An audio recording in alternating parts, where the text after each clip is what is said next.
সরকারি অর্থ এবার আত্মসাৎ করার অভিযোগে আটক করা হয়েছে এক ব্যক্তিকে। সরকারি অর্থ নয় ছয়ের অভিযোগ ছিল তার উপর। অবশেষে আটক করা হলো কর্মচারীকে আগরতলার গোর্খাবস্তি স্থিত বায়োডাইভার্সিটি দফতরে, যেখানে একজন সরকারি কর্মচারী নাকি সরকারি অর্থ আত্মসাৎ করেছে। ধৃত এটিএস কর্মীকে পুলিশ রিমান্ড চেয়ে আদালতে আজ প্রেরণ করা হয়। জানা গেছে যে বায়োডাইভার্সিটি গোর্খাবস্তি অফিসে কর্মরত মাল্টি টাস্ক স্টাফ সুরজিৎ চক্রবর্তীকে আটক করে নিউ ক্যাপিটাল কমপ্লেক্স থানার পুলিশ। মূলত তার বিরুদ্ধে অভিযোগ ছিল যে biodiversity officer Dashu Chakma DDO signature জাল করে সরকারি টাকা আত্মসাৎ করছেন। আনুমানিক প্রায় 3.5 লক্ষ টাকা আত্মসাৎ করেছে বলে অভিযোগ। তবে পুলিশ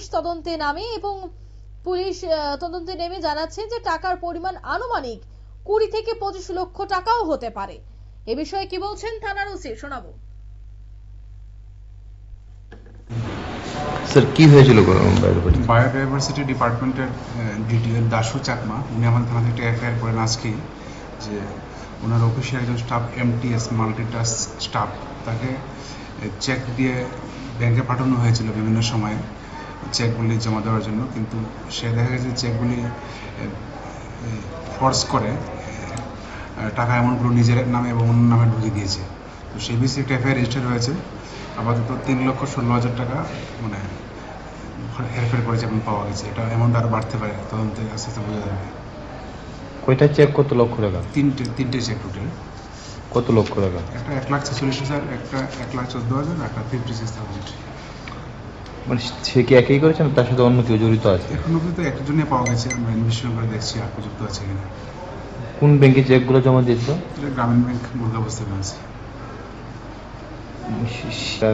কি কারণে নিচ্ছে কিছু কি প্রাথমিক তদন্তে বেরিয়েছে? তাকে ফরওয়ার্ডিং।